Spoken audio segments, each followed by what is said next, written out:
கள்ளத்தி மரம் இருக்கா இல்லையா, இங்கே இன்னும் வந்து இஸ்லாமியர்கள் புலங்களை புதைச்சு ஆக்கிரமிக்கிறாங்கன்னு எச் ராஜாவும் அர்ஜுன் சம்பத் போலவே ஒரு பொய் செய்தியை அங்கே பரப்புகிறான். அதை சொன்னதோடு மட்டுமல்ல, தடுத்த காவலர்களை உங்கள் குடும்பம்லாம் நாசமாக போகும், என்னை தடுத்தவர்கள் நாசமாக போவாங்க அப்படின்னு காவல்துறையை சேர்ந்த அதிகாரிகளையும் காவலர்களையும் தடுத்தவர்களை நாசமாக போவாங்கன்னு இந்த சல்லிப்பைய சாபம் விடுவாங்கல்ல, தெருச்சண்டையில் சாபம் விடுவாங்கல்ல, மண்ணள்ளி தூத்தி சாபம் விடுவாங்கல்ல, அதுபோல் ஒரு பாரதிய ஜனதா கட்சியினுடைய முன்னாள் தலைவர் அவனுக்கு நாக்கில் என்ன இருக்குன்னு தெரியலை. நாங்கள் இப்படி நாசமாக போவீங்கன்னு சொல்லியிருந்தா எங்களை அவ்வளோ ஈஸியாக நீங்கள் விட்டுருப்பீங்களா? மலைக்கு மேலே தான் எங்களை விடுவீங்களா? சர்வசாதாரணமாக அவன் போகிறான், மேலே போகிறான், அதுவும் ஒரு கூட்டத்தை கூட்டிக்கிட்டு தான் மேலே போகிறாங்க. இவர்கள் மீது சட்டப்படியான உரிய நடவடிக்கை எடுக்கணும். இல்லாத பொய்களை எச் ராஜாவும் அர்ஜுன் சம்பத்தும் கஸ்தூரியும் காடேஸ்வராவும் ராமசீனிவாசனும் தான் பேசுகிறார்கள் என்றால், இல்லாத விஷயங்களை தீர்ப்புகளாக ஜி.ஆர். சாமிநாதனும் ஸ்ரீமதியும் கொடுக்கிறார்கள். அவர்கள் மதுரை உயர்நீதிமன்ற கிளையிலிருந்து அப்புறப்படுத்தப்பட வேண்டும்.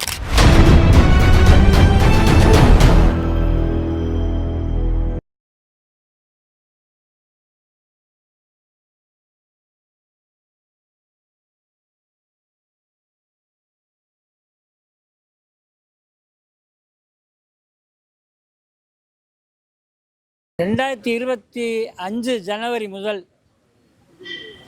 திருப்பரங்குன்றத்தை மையமாக வைத்து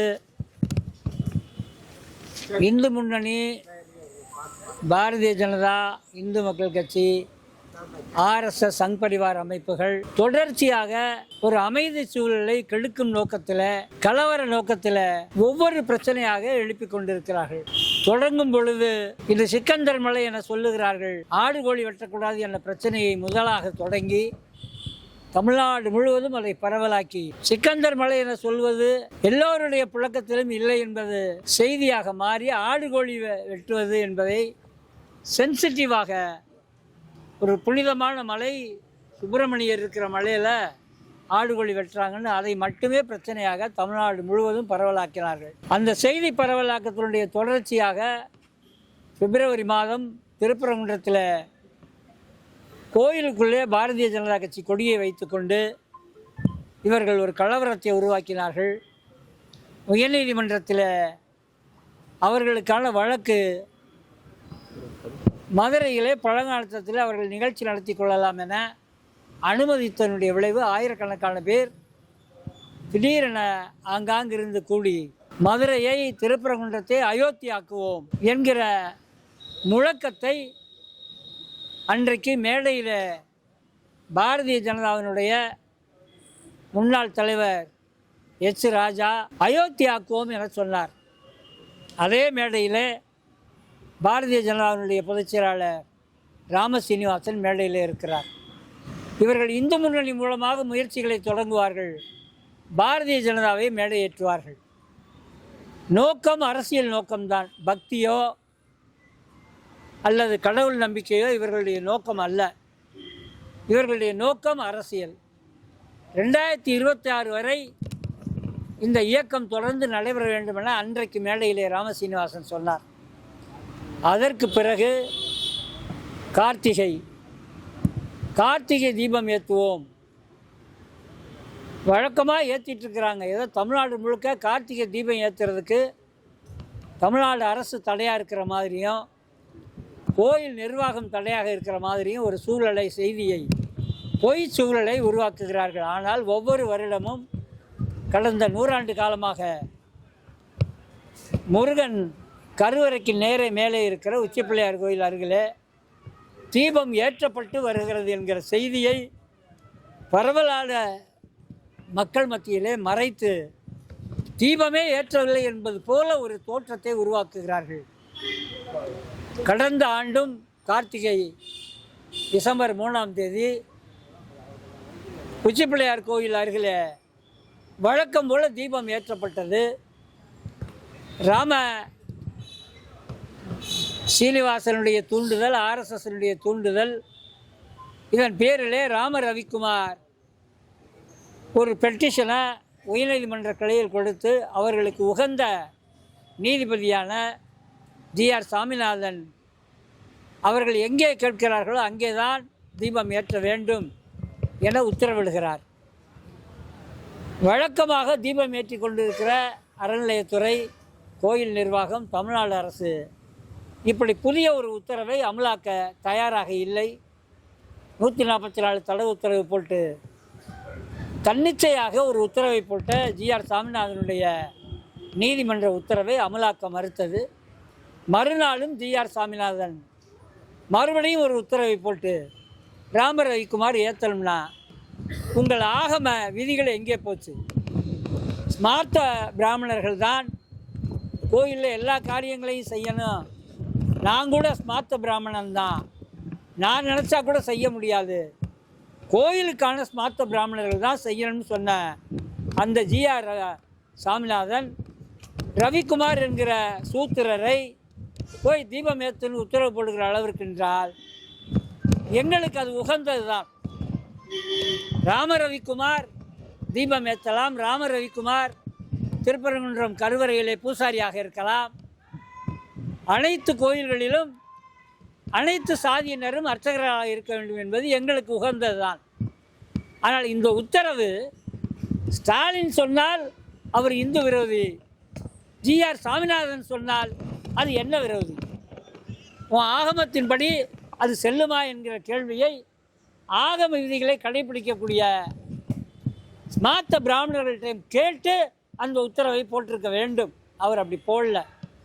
இன்னொன்று, தர்காவுக்கு பக்கத்தில் இருக்கிற தூணில் விளக்கேற்றுவதற்கு உத்தரவிடுவது என்பது சும்மா இருக்கிற சங்க ஊதி கெடுத்தான ஆண்டின்ற மாதிரி இஸ்லாமியர்களுடைய பள்ளிவாசல் வழியாகத்தான், அந்த படிக்கட்டுகள் வழியாகத்தான் அந்த தூணுக்கே போக முடியும். அது தர்காவுக்கு பக்கத்தில் இருக்கிற தூண்.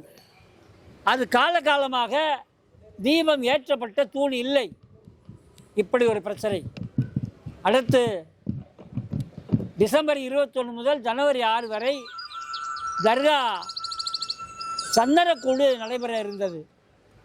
21ஆம் தேதி கொடியேற்றுவது என இஸ்லாமிய சகோதரர்கள் மேலே செல்லுகிறார்கள். அதற்கு 1000 கெடுபடி. 2 பேர் தான் போகணும், 5 பேர் தான் போகணும், 10 பேர் தான் போகணும்னு. அதற்கு பிறகு அவர்கள் மேலே போய் கொடியேற்றி விட்டு வருகிறார்கள். 6ஆம் தேதி சந்தனக்கூடு.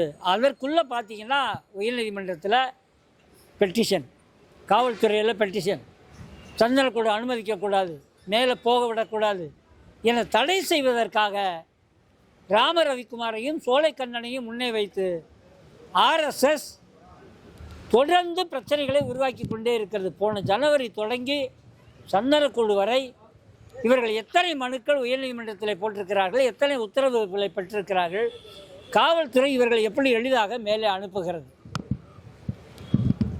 கொடியேற்றத்திற்கு இஸ்லாமியர்களை அனுப்பியதனுடைய மறுநாள் சரி எல்லோரும் போங்கன்னு பேரிகார்டெல்லாம் திறந்து விட்டாங்க.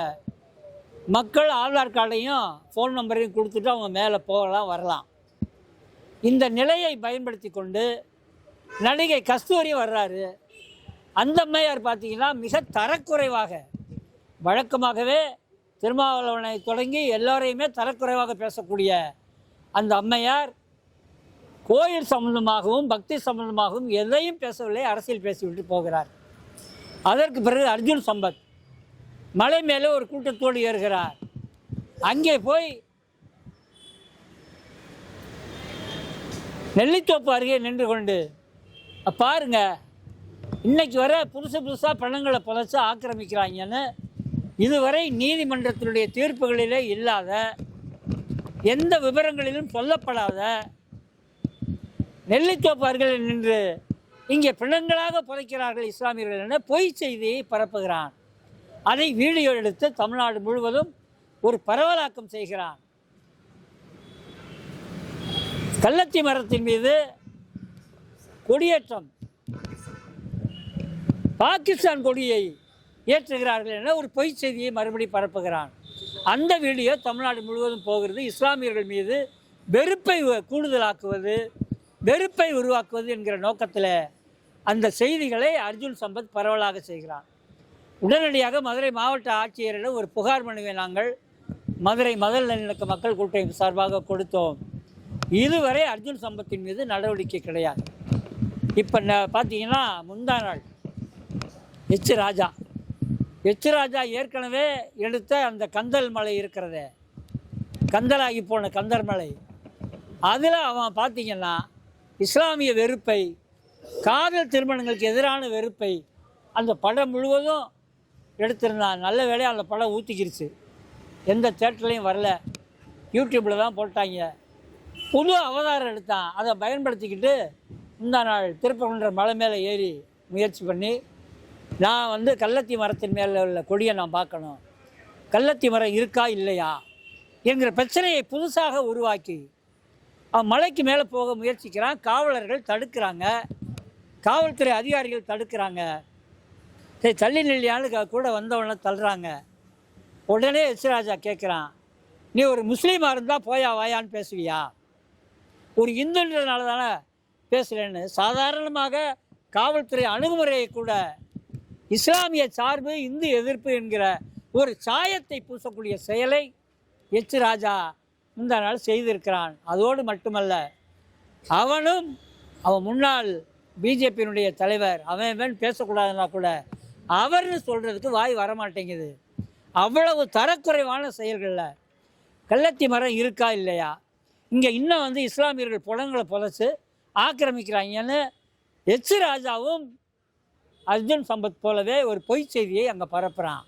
அதை சொன்னதோடு மட்டுமல்ல, தடுத்த காவலர்களை உங்கள் குடும்பம்லாம் நாசமாக போகும், என்னை தடுத்தவர்கள் நாசமாக போவாங்க அப்படின்னு காவல்துறையை சேர்ந்த அதிகாரிகளையும் காவலர்களையும் தடுத்தவர்களை நாசமாக போவாங்கன்னு இந்த சல்லிப்பைய சாபம் விடுவாங்கல்ல, தெருச்சண்டையில் சாபம் விடுவாங்கல்ல, மண்ணள்ளி தூத்தி சாபம் விடுவாங்கள்ல, அதுபோல் ஒரு பாரதிய ஜனதா கட்சியினுடைய முன்னாள் தலைவர் அவனுக்கு நாக்கில் என்ன இருக்குன்னு தெரியலை. அவன் காவலர்களை பார்த்து, காவல்துறை அதிகாரிகளை பார்த்து நீங்கள் நாசமாக போவீங்கன்னு சொன்னால் பரவாயில்ல, உங்கள் குடும்பமே நாசமாக போகும் அப்படின்னு நான் கடவுள்கிட்ட வேண்டிக்கிறேன் அப்படின்றான்.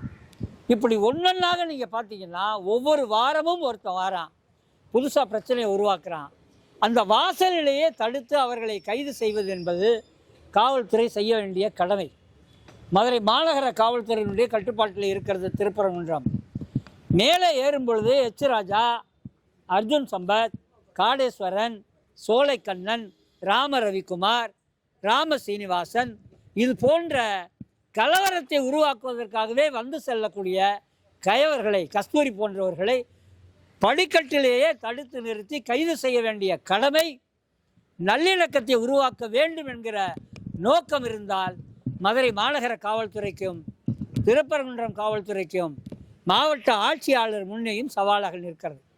அவன் எச் ராஜா சொல்கிறான், கலெக்டர், உங்கள் காவல் ஆணையர் இந்து விரோதிகள், அவங்க சட்ட ரீதியாக இயங்காத சட்ட விரோதிகள், சட்டத்தை மீறினவங்க அப்படின்னு அந்த முந்தா நாள் வீடியோவை தயவு செய்து போட்டு பார்க்க சொல்லுங்கள்.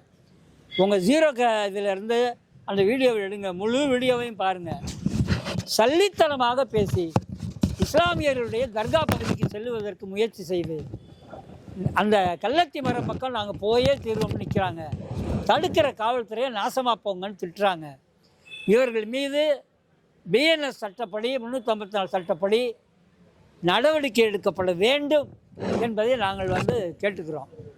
அதற்காகத்தான் மதுரை மாநகர காவல்துறை நோக்கி வந்திருக்கோம். ஏற்கனவே உயர்நீதிமன்றம் முருகன் மாநாட்டுக்கு அனுமதி கொடுக்கும் பொழுது முருகன் மாநாடு அரசியல் அங்கே பேசக்கூடாது, மதவெறி அரசியல் பேசக்கூடாதுன்னு உயர்நீதிமன்றம் அனுமதியை விதி கட்டளையின்படி ஒரு கண்டிஷன் படி கொடுத்தாங்க. அதை மீறி அங்கே இருக்கிற எல்லோருமே பேசுனாங்க, அரசியல் தான் பேசினான், மதவெறி அரசியல் தான் பேசினான். அதை பார்த்த பிறகு நாங்கள் மதுரை நல்லிணக்க மக்கள் கூட்டமைப்பு சார்பாக இதே காவல்துறை அலுவலகத்திற்கு, ஆணையர் அலுவலகத்திற்கு அவர்கள் மீது ஒரு புகார் மனுவை கொடுத்தோம். நீங்கள் அவர்கள் மீது வழக்கு பதிவு செய்தீர்கள், ஆனால் அவர்களை இன்றைக்கு வரை கைது செய்யவில்லை, மேல் நடவடிக்கை இல்லை. நாங்கள் மீண்டும் மீண்டும் வருவோம். எங்கள் நோக்கம் நல்லிணக்கத்தை பாதுகாப்பது, எங்கள் நோக்கம் மதுரையினுடைய மரபை பாதுகாப்பது, திருப்பரங்குன்ற மலையினுடைய அனைத்து சமூக பழக்க வழக்கங்களும் இருக்கிற மலை அது. சமணர்கள், பௌத்தர்கள், நாட்டார் தெய்வங்கள், சிவன் கோயில், முருகன் கோயில், தர்கா என அனைத்து வழிபாட்டு தலங்களும் இருக்கக்கூடிய ஒரு நல்லிணக்க அடையாளமாக இருக்கிற திருப்பரங்குன்றத்தையும் மதுரையையும் ஒரு இணக்கமான சூழலை நாம் காப்பாற்ற வேண்டும் என்பதுதான் எங்களுடைய நோக்கம். மதுரை மத நல்லிணக்க மக்கள் கூட்டமைப்பு மீண்டும் மீண்டும் வருவோம். நல்லிணக்கத்தை காப்பதற்கு உங்களோடு கரம் கோர்க்க நாங்கள் தயாராக இருக்கிறோம். நாங்கள் இப்படி நாசமாக போவீங்கன்னு சொல்லியிருந்தா எங்களை அவ்வளோ ஈஸியாக நீங்கள் விட்டுருப்பீங்களா? மலைக்கு மேலே தான் எங்களை விடுவீங்களா? சர்வசாதாரணமாக அவன் போகிறான், மேலே போகிறான். அதுவும் ஒரு கூட்டத்தை கூட்டிக்கிட்டு தான் மேலே போகிறாங்க. இவர்கள் மீது சட்டப்படியான உரிய நடவடிக்கை எடுக்கணும். ராஜா இன்னைக்கு மட்டும் இல்லை, புதுசாக ஒவ்வொரு முறையும் வரும் பொழுது என்னை தொற்றுவியா நீயே? உன் ஸ்டாலின் அரசு மோசமான இந்து விரோத அரசு, நீ போலீஸ்காரன் தள்ளில் என அந்த பார்ப்பன வெறிபிடித்த ஆர்எஸ்எஸ் சங்கி ராஜாவை கைது செய்ய வேண்டும். இந்த மனு உங்களிடம் நாங்கள் அளிப்பதனுடைய நோக்கம். இது போன்ற கயவர்கள் தொடர்ச்சியாக இப்போ அவன் திருப்பரங்குன்றத்தில் பிரச்சனையை தொடங்கியிருக்கான், ஒரு வருஷமாக நீடிச்சுக்கிட்டு இருக்கு.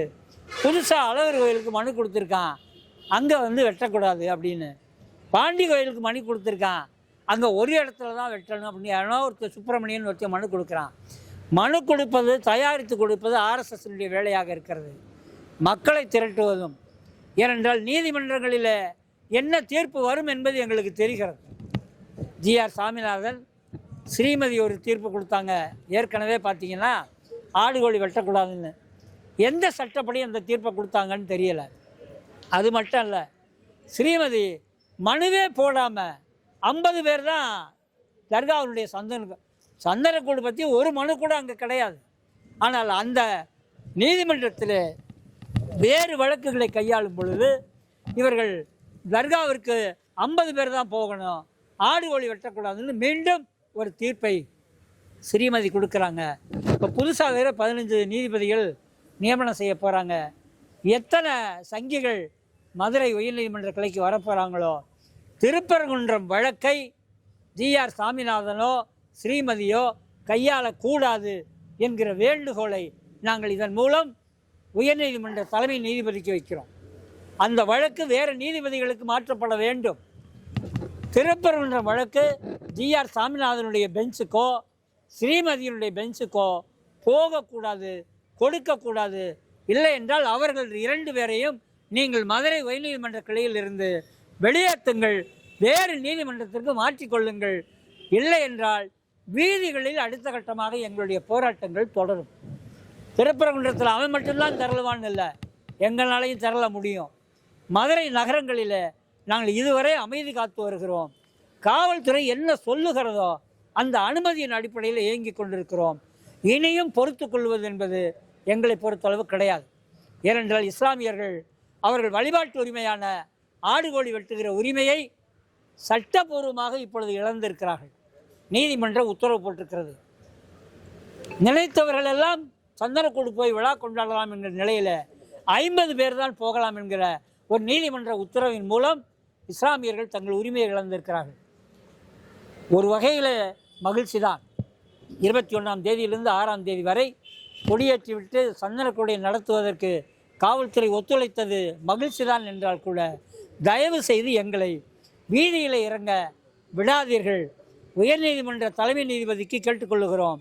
ஜிஆர் சாமிநாதனும் ஸ்ரீமதியும் திருப்பரங்குன்றம் வழக்கிலிருந்து தள்ளி வைக்கப்பட வேண்டும் என்கிற வேண்டுகோளையும் இந்த நேர்காணல் மூலமாக மதுரை மத நல்லிணக்க மக்கள் கூட்டமைப்பு அழுத்தமாக முன்வைக்கிறது. இல்லாத பொய்களை ராஜாவும் அர்ஜுன் சம்பத்தும் கஸ்தூரியும் காடேஸ்வராவும் ராமசீனிவாசனும் தான் பேசுகிறார்கள் என்றால், இல்லாத விஷயங்களை தீர்ப்புகளாக ஜிஆர் சாமிநாதனும் ஸ்ரீமதியும் கொடுக்கிறார்கள். அவர்கள் மதுரை உயர்நீதிமன்ற கிளையிலிருந்து அப்புறப்படுத்தப்பட வேண்டும். ராஜா மீது சட்டப்படியான நடவடிக்கை எடுக்கப்பட வேண்டும் என மதுரை மாநகர ஆணையரையும் கேட்டுக்கொள்கிறோம். மதுரை மத நல்லிணக்க மக்கள் கூட்டமைப்பு ஒருங்கிணைப்பாளர் மீதா பாண்டியன். நன்றி.